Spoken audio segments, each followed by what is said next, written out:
Hello everyone, welcome back to Arya psycho brain. और आज हम पढ़ने वाले हैं एनईपी 2020 के कुछ बेहतरीन पीवाईक्यू क्वेश्चन जो कि एग्ज़ाम में आए हुए हैं। आपके टीचिंग एग्ज़ाम सेंटर लेवल के जो एग्ज़ाम होते हैं वहाँ पे आए हुए क्वेश्चन है 2021 और 2022 के। यहाँ पर EMRS का कोई एग्ज़ाम नहीं हुआ है तो उसके पीवाईक्यू नहीं है। इस बहम में मत रहना कि मैं यहाँ पे EMRS के करा रही हूँ।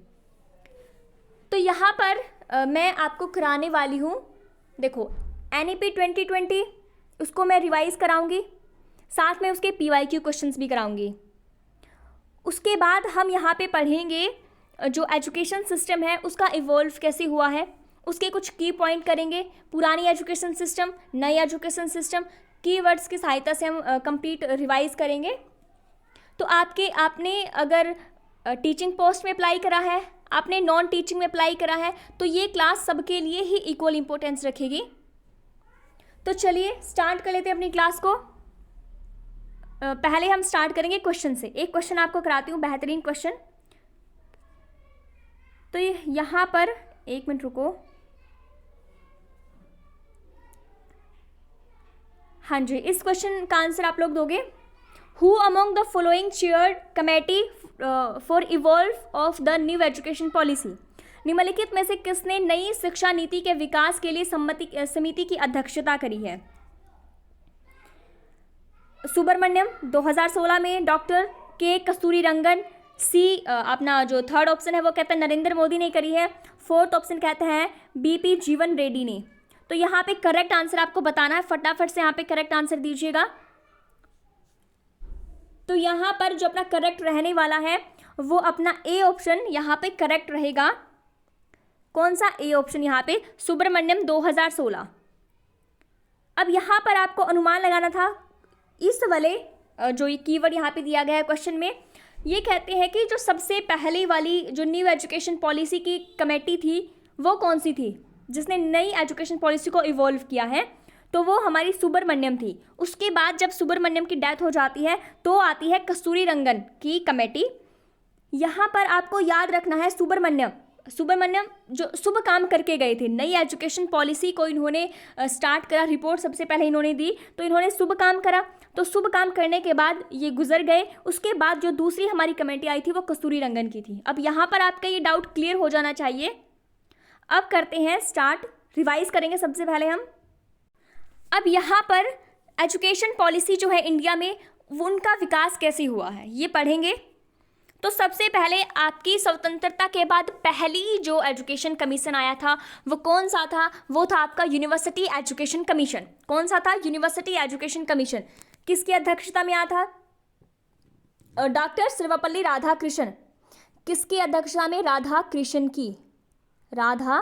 कृष्णन की अध्यक्षता में आया था। अब ये कौन थे? ये आपके बनारस हिंदू विश्वविद्यालय के पूर्व कुलपति रह चुके थे और भारत के दूसरे राष्ट्रपति भी थे। क्लियर हो गया यहाँ तक? अब इन्होंने क्या किया? इन्होंने ये जो हमारा कमीशन था, इस कमीशन ने बेसिकली रूरल यूनिवर्सिटीज़ का कॉन्सेप्ट ये लेकर आए थे। अब जो हमारी दूसरी कमीशन आया था, दूसरा कमीशन हमारा था सेकेंडरी एजुकेशन कमीशन। कौन सा था? Secondary education commission. कब आया था? 1952 से 53। किसकी अध्यक्षता में आया था? तो ये हमारा आया था लक्ष्मण स्वामी मुदालियर की अध्यक्षता में। Most important question. अब ये किसके ऊपर फोकस करता है? ये आपका स्कूल एजुकेशन के ऊपर फोकस करता है। किसके ऊपर? स्कूल एजुकेशन के ऊपर ये फोकस करेगा। उसके बाद हमारा जो थर्ड नंबर पर आती है एजुकेशन कमीशन 1964 से 66। किसके under? Doctor DS Kothari. DS Kothari का यहाँ पे मतलब है दौलत सिंह कोठारी की अध्यक्षता में इसको इस्टेब्लिश करा गया था। और इससे पहले मैंने आपको पढ़ाया हुआ था, उसमें मैंने क्या करा था, इससे पहले इमोशनल इंटीग्रेशन कमेटी भी आती है एक। किसकी अध्यक्षता में? ये आती है आपकी 1961 में आई थी वो। और किसकी अध्यक्षता में? डॉक्टर संपूर्णानंद की अध्यक्षता में। ठीक है जी, बस ये यहाँ तक याद कर लेना है। उसके बाद जो ये थर्ड नंबर का हमारा एजुकेशन कमीशन 1964 से 66 किसकी? डॉक्टर DS कोठारी की अध्यक्षता में आया था। अब यहाँ पर ये बहुत ही ज़्यादा इम्पोर्टेंट है। इम्पोर्टेंट इसीलिए है क्योंकि इन्हीं के सुझावों पर पहले शिक्षा नीति, दूसरी शिक्षा नीति आई है। ये कुछ थीम्स की बात करते हैं और वो थीम क्या थी, वो थी यहाँ पर बात कर लेते थे इंक्रीज प्रोडक्टिविटी। पहली इंक्रीज प्रोडक्टिविटी की बात कर रहे थे, दूसरी ये बात कर रहे थे कि आपका प्रमोट करना है social national integration. Social national integration की इन्होंने बात करी थी। उसके बाद ये बात कर रहे थे भाई जो एजुकेशन है उसको हमने मॉडर्नाइजेशन करना है, एजुकेशन को मॉडर्नाइजेशन करना है। अब फोर्थ इन्होंने बात करी थी कि डेवलप करनी है सोशल मोरल स्पिरिचुअल वैल्यूज़। ये 4 इनके थीम्स थे। अगर आपको याद हो तो मैंने नेबरहुड स्कूल को कॉन्सेप्ट बताया था आपको। जो पहली से 5वीं क्लास तक के बच्चे होंगे उनका स्कूल 1 किलोमीटर के अंदर होना चाहिए और 6ठी से 8वीं तक के बच्चों का स्कूल जो है वो 3 किलोमीटर के अंदर होना चाहिए। और ये अचीव करना था 20 साल के अंदर। 20 साल के अंदर जो है इसको अचीव कर लेना था। उसके बाद अगर मैं बात करूँ नेशनल पॉलिसी ऑन एजुकेशन 1968, ये 1968 क्या था, हमारी पहली राष्ट्रीय शिक्षा नीति थी। इसमें इतना कुछ खास नहीं था, लेकिन हमारी जो दूसरी राष्ट्रीय शिक्षा नीति 86 वाली है वो बहुत ही ज़्यादा इम्पोर्टेंट है। अब इसमें 5वें नंबर पर आता है हमारा सेकंड कॉन्स्टिट्यूशनल अमेंडमेंट 1976। एजुकेशन को कॉन्करेंट लिस्ट में डाला गया था। इसमें क्या हुआ, देखो यहाँ पर 1976 शिक्षा को समवर्ती सूची में डाला गया। एंट्री नंबर था इसका, एंट्री नंबर था 25 और यहाँ पे 42 अमेंडमेंट था। 42वां संविधान संशोधन करके इसको एजुकेशन को समवर्ती सूची में डाला गया। समवर्ती सूची का यहाँ पे मतलब होता है एजुकेशन पर जो बात करेंगे वो अपना राज्य सरकार और केंद्र सरकार दोनों ही एजुकेशन के ऊपर बात कर सकते हैं, कानून बना सकते हैं। एजुकेशन इन दोनों के अंडर में होगी, ये बात इन्होंने यहाँ पे कही थी। उसके बाद आई थी हमारी national policy on education NEP 1986 वाली आई थी। और इन्होंने क्या करा, 1986 वाली ने 10+2+3 की बात करी, ठीक है। और इन्होंने अपना, देखो पहले तो ये चीज़ याद करनी, जो 1986 वाली है वो आई थी आपकी कोठारी जो कमीशन ने रिपोर्ट दी थी उसकी रिपोर्ट के बेसिस पर ये आई हमारी। इन्होंने बात करी थी अपने ऑपरेशन ब्लैक बोर्ड की। किसकी? ऑपरेशन ब्लैक बोर्ड की। टोटल इसमें चैप्टर कितने हैं? 24 टोटल इसमें चैप्टर होते हैं। उसके बाद इन्होंने बात करी थी वोकेशनल एजुकेशन के लिए। 2013 से हमारी वोकेशनल एजुकेशन इंट्रोड्यूस करी गई थी। ये बात कर रहे थे कि हमारी स्किल को इन्हांस करा जाए, स्किल के ऊपर ये ज़्यादा फोकस कर रहे थे। उसके बाद ओपन यूनिवर्सिटीज़ का कॉन्सेप्ट ये लेकर आए। यहाँ पर डिस्टेंस एजुकेशन की बहुत भूमिका थी। उसके बाद इन्होंने बात करी थी यूनिवर्सिटी एक्सेस टू एजुकेशन। शिक्षा जो है उसकी सार्वभौमिक पहुंच होनी चाहिए। शिक्षा सबका अधिकार है, सब इसको ले सकते हैं। इसीलिए हमारे ओपन यूनिवर्सिटीज़, इंदिरा गांधी मुक्त विश्वविद्यालय स्थापित किया गया था। अब हमारा जो NEP 1986 मॉडिफाइड हुआ था 1992 में, जिसको कहा गया था प्रोग्राम ऑफ एक्शन 1992, जो हमारी राष्ट्रीय शिक्षा नीति थी उसमें थोड़ा बहुत संशोधन करा गया था और उस संशोधन को 1992 में लागू किया गया, जिसको प्रोग्राम ऑफ एक्शन के नाम से भी जानते हैं। यहाँ पर आपको एक चीज़ और याद रखनी है, 1990 में आपकी आचार्य राममूर्ति कमेटी आई थी। कौन सी आचार्य राममूर्ति कमेटी आई थी? इसने बोला था कि आपके जो सेमेस्टर सिस्टम है और स्किल डेवलपमेंट है उनको रिलेट करती है ये। और इन्होंने बोला कि जो अपने प्राइवेट स्कूल हैं, प्राइवेट स्कूल को भी सबके लिए ओपन कर दिया जाए, इसमें किसी प्रकार का कोई भेदभाव नहीं किया जाएगा। उसके बाद हमारी 1993 में, किसमें? 1993 में एक गणनाम कमेटी भी आई थी। कौन सी गणनाम कमेटी? इतना हो गया। उसके बाद अब ये NEP की बात करते हैं, जो सुब्रमण्यम कमेटी की रिपोर्ट आई थी मई 27, 2016। 2016 याद कर लेना है। 2016 में सबसे पहले आपकी सुब्रमण्यम कमेटी की रिपोर्ट आई थी। जब इनकी डेथ हो जाती है तो आती है कस्तूरी रंगन कमेटी। कौन सी? कस्तूरी रंगन कमेटी 2019 में। अब थोड़ा बेसिक डिफरेंस कर लेते हैं किस किस के बीच में, जो आपकी पुरानी एजुकेशन सिस्टम थी 1986 वाली और आपकी नई एजुकेशन सिस्टम 2020 वाली, इसकी हम बात करेंगे यहाँ पे। तो आपका जो नेशनल एजुकेशन पॉलिसी 2020 है और 86, यहाँ पर 86 में क्या करा गया था? 3 रेगुलेटरी हेड थे। कितने? 3 रेगुलेटरी हेड बनाए गए थे। कौन कौन से थे? आपका CBSE, NCERT और NCTE। और यहाँ पर 2020 में क्या करा? एक सिंगल रेगुलेटरी थी हायर एजुकेशन के लिए। कौन सी? Higher education council of India, HECI। सिर्फ एक ही रेगुलेटरी थी, किसको छोड़कर? अपनी जो लॉ की पढ़ाई है और आपके मेडिकल की। लॉ और मेडिकल को छोड़कर ये सारी की सारी और जितनी भी ब्रांचेस हैं उनको कंट्रोल करेगी कौन? HECI, higher education council of India. उसके बाद हमारा जो 86 में 10+2 सिस्टम था, 2020 में कौन सा सिस्टम हो गया? 5+3+3+4। उसके बाद स्ट्रीम डिवीजन में बात करूं तो 1986 में स्ट्रीम को डिवाइड किया गया था साइंस में, कॉमर्स में और आर्ट में। किसमें? साइंस, कॉमर्स और आर्ट में।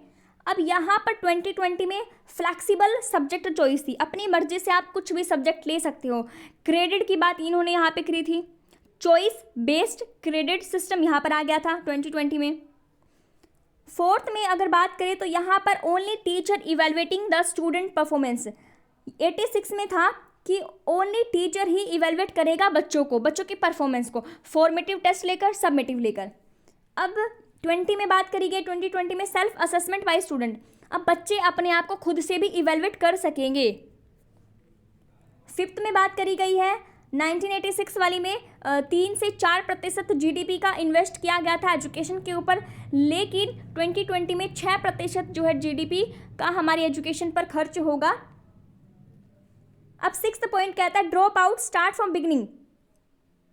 जो ड्रॉप आउट बच्चे थे उनको स्टार्ट करना पड़ता था बिल्कुल स्टार्टिंग से। अब ये 2020 में क्या कह रहे हैं कि जो ड्रॉप आउट बच्चे हैं वो क्रेडिट सेव, वो उन्होंने जो क्रेडिट सेव करा है उसको वो ट्रांसफ़र कर सकते हैं। अब आप मान के चलो यहाँ पर कोई स्टूडेंट है वो BA के फर्स्ट सेमेस्टर में है और BA के फर्स्ट सेमेस्टर में उन्होंने अपनी पढ़ाई छोड़ दी। अब 2 साल उन्होंने अपनी पढ़ाई छोड़ के रखी। अब नेक्स्ट मतलब कि 2 साल के बाद वो अपनी पढ़ाई को कंटिन्यू करना चाहते हैं तो सेकेंड सेमेस्टर से वो पढ़ाई स्टार्ट कर सकते हैं। ठीक है। अब इन्होंने फर्स्ट सेमेस्टर में जो अपने क्रेडिट अर्न करे हैं उसको वो ट्रांसफ़र कर लेंगे। अब पहले क्या होता था 1986 वाली में कि उन्हें ना बिल्कुल बिगिनिंग से स्टार्ट करना पड़ता था, स्टार्टिंग से उनको स्टार्ट करना पड़ता था। यहाँ पर नहीं होगा और क्रेडिट को ट्रांसफ़र 7 साल तक कर सकते हैं। कितने? 7 साल तक। अब ये मैंने आपको बता रखा है कैसे क्रेडिट को ट्रांसफ़र करना है, किस हिसाब से होता है और क्रेडिट काउंट कैसे होते हैं। अब यहाँ पर जो नेशनल एजुकेशन पॉलिसी है ECCE, इसकी फुल फॉर्म याद कर लेनी है। क्या फुल फॉर्म है? यहाँ पर early childhood care and education. अब ये इनकी बहुत अच्छी बात है, इन्होंने किसके ऊपर फोकस करा है? जो आपकी जो प्रारंभिक शिक्षा होगी 3 से 6 साल के बच्चों के लिए वो आंगनवाड़ी होती हैं, बाल वाटिकाएँ होती है। आपके जो प्री स्कूल में आपको फ्री पढ़ाया जाएगा, मुफ्त और सुरक्षित और क्वालिटी एजुकेशन प्रोवाइड कराई जाएगी। इसीलिए ये ECCE का कॉन्सेप्ट यहाँ पर लेकर आए हैं। उसके बाद ये बात करते हैं universalisation of education from pre school to secondary level. ये कहते हैं जो हमारी प्राइमरी एजुकेशन है उसको हमने यूनिवर्सलाइजेशन करना है और 100% हमारा GER होगा, ग्रॉस इनरोलमेंट रेशो जो है वो 100% तक अचीव करना है 2030 तक। अब यहाँ पर ये कह रहे हैं कि जो हायर एजुकेशन का GER है, कौन सा? हायर एजुकेशन का, उसको ये 50% तक अचीव कर लेंगे 2035 तक।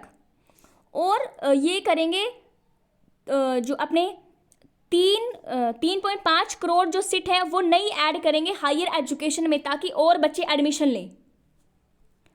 अब यहाँ पर 2 चीज़ याद करनी बहुत ही ज़्यादा इम्पोर्टेंट है। क्या? जो अपना जो GER है GER प्राइमरी का तो करना है, pre school to secondary level तक 100% तक अचीव करना है। कब तक करेंगे? 2030 तक करेंगे। और इसमें 2 करोड़ आउट ऑफ स्कूल बच्चों को ये वापस लेकर आएंगे। उसके बाद अगर मैं बात करूँ, जो GER है वो 50% तक करना है, किसका? हायर एजुकेशन का। और उसमें 3.5 करोड़ नई सीट ऐड करनी है। बस ये कॉन्सेप्ट आपको याद कर लेने हैं। अब यहाँ पर वोकेशनल एजुकेशन जो है वो स्टार्ट कर दी जाएगी 6ठी क्लास से, जिसमें इंटर्नशिप की फैसिलिटी होगी। और इसका जो नई एजुकेशन पॉलिसी है उसका पैटर्न क्या रहेगा? 5+3+3+4। और क्लास 5th तक रीजनल लैंग्वेज और उनकी मदर टंग में बच्चे को पढ़ाया जाएगा। उसके बाद भी अगर बच्चा मदर टंग में पढ़ना चाहता है तो पढ़ सकता है। अब ये बहुत ही इंपॉर्टेंट स्लाइड है। ये कहते हैं कि setting up of national centre for performance assessment review and analysis knowledge for holistic development, परख। यहाँ पे परख इस्टेब्लिश करने की बात करी गई है। और यहाँ पर जो परख है उसकी फुल फॉर्म याद कर लेनी है। क्या फुल फॉर्म है जी? यहाँ ये फुल फॉर्म आपकी दी गई है, performance assessment review and analysis of knowledge for holistic development. इसको एस्टैब्लिश करने की बात करी गई है। और इस परख के ऑब्जेक्टिव आपको ध्यान रखने हैं। और इससे रिलेटेड क्वेश्चन भी मैंने आपसे पूछा है यहाँ पे PYQ में। देखो यहाँ पर setting norms, standard and guidance for assessment and evaluation. Norms को सेट करेगा ये, नॉर्म्स को, स्टैंडर्ड्स को, और गाइडलाइंस किसके लिए? असेसमेंट के लिए, कैसे हमने असेसमेंट करना है बच्चों को और बच्चों को इवेलुएट कैसे करना है, इसकी गाइडलाइन होगी। और सेकेंड में क्या कहते हैं? गाइडिंग द स्टेट अचीवमेंट सर्वे।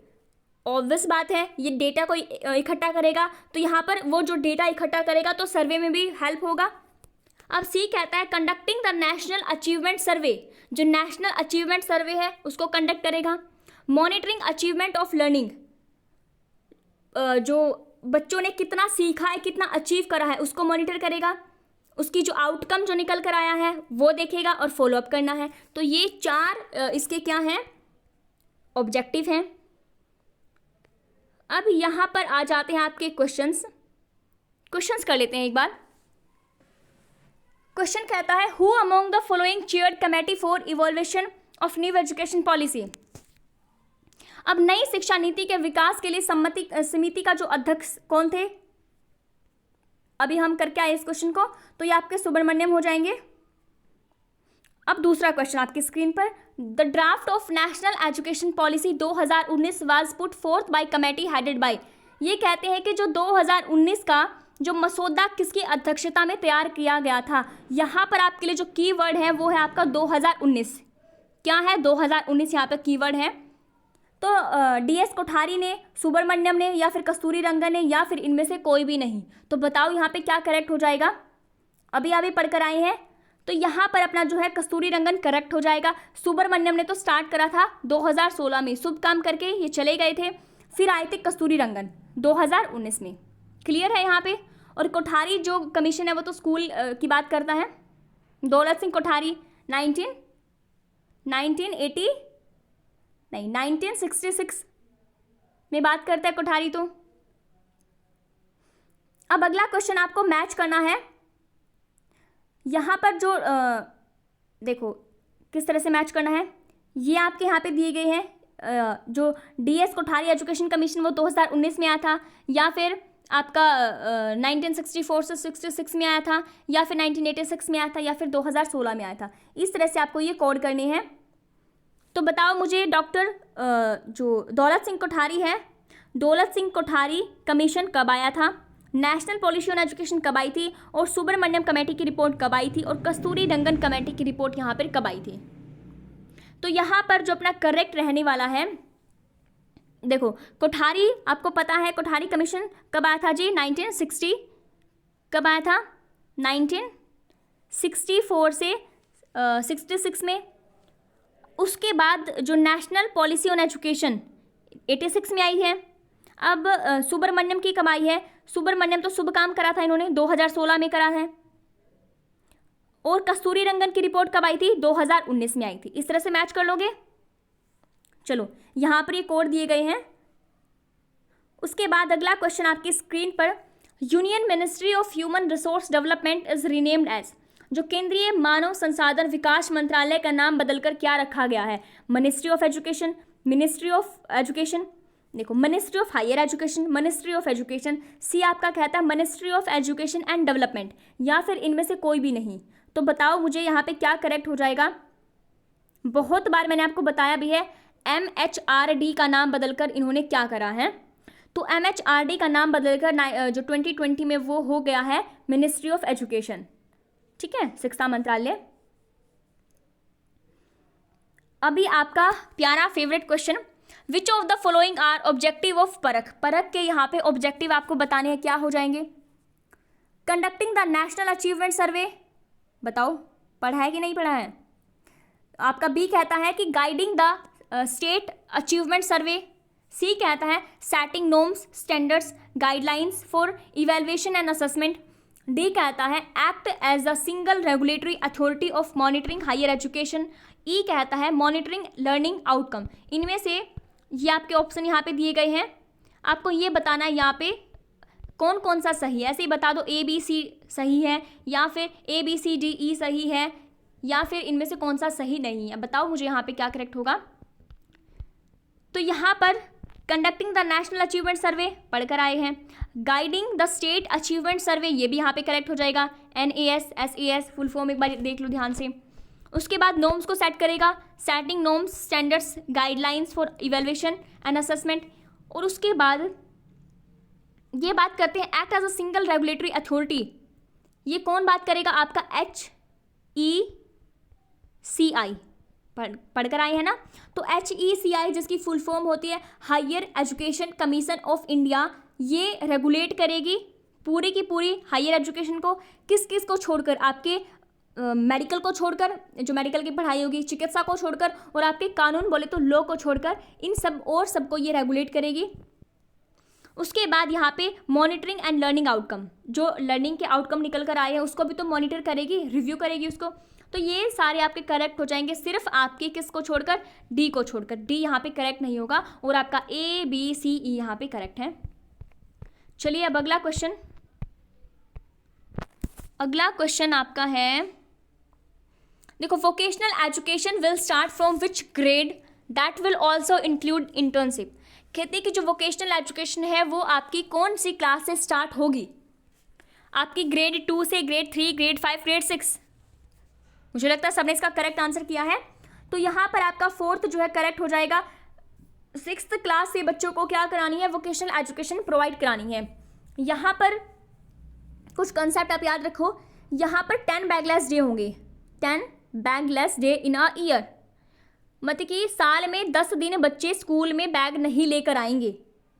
उसके बाद एक चीज़ और यहाँ पे याद रखो, आने वाले 2025 तक, कब तक? 2025 तक क्या करना है यहाँ पे? NMFLN, जिसकी फुल फॉर्म होती है national mission on foundation literacy and numeracy को अचीव करना है। कक्षा 3 जो अपनी क्लास 3 है, क्लास 3 तक के सभी बच्चों को इसका ज्ञान होना चाहिए। National mission on foundation literacy and numeracy establish करा गया है ताकि क्लास 3 तक के बच्चे ये अपना जो न्यूमेरेसी है, अपने जो संख्यात्मक ज्ञान है वो प्राप्त करें, अचीव करें, इसलिए इसको इस्टेब्लिश करा गया है। उसके बाद अगला क्वेश्चन, जो NEP 2020 के अनुसार NMM का मीनिंग क्या होता है? National mission for monitoring, national maritime mission, new multi disciplinary mission, या फिर इनमें से कोई भी नहीं। तो बताओ मुझे यहाँ पे क्या करेक्ट हो जाएगा। तो यहाँ पर आंसर आपने देख ही लिया होगा। तो यहाँ पर जो करेक्ट रहने वाला है वो अपना A option, national mission for monitoring, यहाँ पे करेक्ट रहेगा। अब अगला क्वेश्चन देख लेते हैं। तो अगला question, A committee was setup in 1919 to review NEP 1986. Its report title, देखो यहाँ पर ये आपके लिए कीवर्ड है कि एक कमेटी सेट करी गई है 1990 में रिव्यू करने के लिए 1986 की राष्ट्रीय शिक्षा नीति। इसकी रिपोर्ट का टाइटल क्या है? As toward an enlightenment and human society state that system of higher education, ये इसका टाइटल है। ये आपको बताना है कि हेड ऑफ द कमेटी, इस कमेटी का हेड कौन है। वेरी सिंपल क्वेश्चन, अभी अभी पढ़कर भी आए हैं। तो यहाँ पर हेड आपका आचार्य राममूर्ति हो जाएगा, प्रोफेसर यशपाल हो जाएंगे, कोठारी हो जाएंगे, या फिर जोशी हो जाएंगे, या फिर इनमें से कोई भी नहीं। तो बताओ मुझे यहाँ पे क्या करेक्ट होगा। तो यहाँ पर अपना जो करेक्ट रहने वाला है आचार्य राममूर्ति कमेटी, जो कि 1990 में स्टैब्लिश करी गई थी रिव्यू करने के लिए, ए यहाँ पे करेक्ट हो जाएगा बिल्कुल यहाँ पे। उसके बाद अगर मैं आपको बताऊं प्रोफेसर यशपाल की कमेटी और ये कोठारी कमीशन पढ़ाए हुए हैं, अगर आपने डिटेल्ड सारी क्लासेस देखी हैं तो। उसके बाद अगला क्वेश्चन कहता है according to the national education policy 2020 teacher will be able to teach lesson in mother tongue और regional language up to grade. मतलब कि एक टीचर जो है वो पढ़ाएगा बच्चों को मदर टंग में कितने क्लास तक, अपनी 3rd class, 4th class, 5th class, या फिर इनमें से कोई भी नहीं। राष्ट्रीय शिक्षा नीति 2020 के अनुसार शिक्षक कक्षा तक कौन सी कक्षा तक मातृभाषा या उनकी रीजनल लैंग्वेज में पढ़ा सकेंगे। तो यहाँ पर सीधी सी बात है, करेक्ट आंसर जो है यहाँ पे ग्रेड 5 आपका हो जाएगा। 5वीं क्लास तक के बच्चों को वो उनकी रीजनल लैंग्वेज और मदर टंग में पढ़ाना मैंडेटरी है। अब यहाँ पे 1-2 पॉइंट और याद कर लेना। जो अपनी NEP 2020 है वो सबसे पहले ऑफिशियली कहाँ पर, कौन से स्टेट ने उसको अप्लाई करा था। तो सबसे पहले उसको कर्नाटक ने। किसने? कर्नाटक ने। उसके बाद अगर मैं बात करूँ सेकंड नंबर पे किसने इम्प्लीमेंट करा था, तो मध्य प्रदेश ने, MP ने NEP 2020 को इम्प्लीमेंट करा था। और कब करा था? वो करा था आपका 26 अगस्त 2021। ठीक है, चलो यहाँ पे ये इतना हो गया। उसके बाद ये कुछ आपकी कमेटीज़ हैं जो बहुत इंपॉर्टेंट है। देखो, historical development for vocationalisation of education, जैसे आपका वुड डिस्पैच है वो 1854 में आया था। हंटर कमीशन 1882 में आया था, 1882 में। हार्टोंग कमेटी 1929 में आई थी, 1929 में। सार्जेंट प्लान आपका 1944 में आया है। मुदालियर कमीशन 1952 से 53 में आया है। और कोठारी कमीशन आपका 1964 से 66 में आया है। और वर्किंग ग्रुप आपके 1985 में। और नेशनल पॉलिसी ऑन एजुकेशन 1986, और उसको रिवाइज कब करा गया है? 1992 में। अब राममूर्ति कमेटी 1990 में। और जो करंट डिबेट है वो क्या है कि क्लास 6ठी तक बच्चों को वोकेशनल एजुकेशन में पढ़ाना है, vocational education with internship start कर देनी है। तो ये आपको डेटा थोड़ा सा याद कर लेना, आपके एग्जाम के पॉइंट ऑफ व्यू से बहुत ज़्यादा इंपॉर्टेंट है। अगर मैं इनकी डिटेल में बात करूँ तो डिटेल में मैंने ये सब पढ़ाया हुआ है। अगर आपने ध्यान दिया है, क्लासेस आपने करी हैं, तो सब कुछ पढ़ाया हुआ है। तो चलिए, आज के क्वेश्चन बस इतने ही थे। अगर आपको वीडियो अच्छी लगी है, पसंद आई है, तो लाइक शेयर सब्सक्राइब कर दीजिएगा और साथ में अपने सजेशंस भी दे दीजिएगा और साथ में अपने प्यारे प्यारे हाथों से प्यारे प्यारे कमेंट भी लिख दीजिएगा, जिससे मुझे मोटिवेशन मिलता है। Thanks for watching.